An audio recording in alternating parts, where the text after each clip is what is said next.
frisky inside the starting gate yung numero 3, Ana Divine.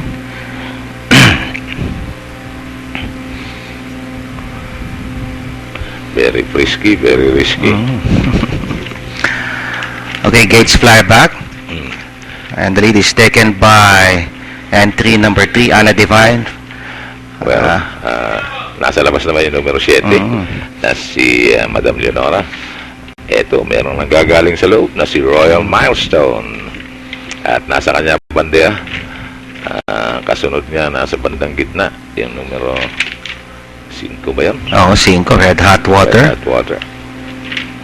Okay, last. Kasi na kayo, hindi kami sanay dito pero ayan, nasugod yung kalawang numero 5, kasama rin yung numero 3. At hindi pa rin nawawala sa laban, numero 7. And yung lead is being contested by entries number 5 and number 1.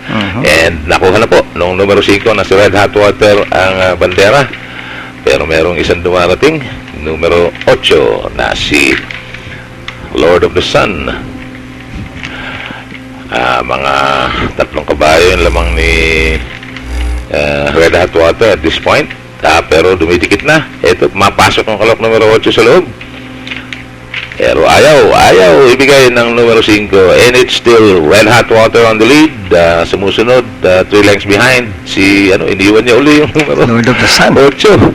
At ayan, prenting, tatawid sa meta ang kalok numero 5. No danger. Followed by entry number 8, 6. And then, tumasero. 6 at 3. So, 5, 8, 6,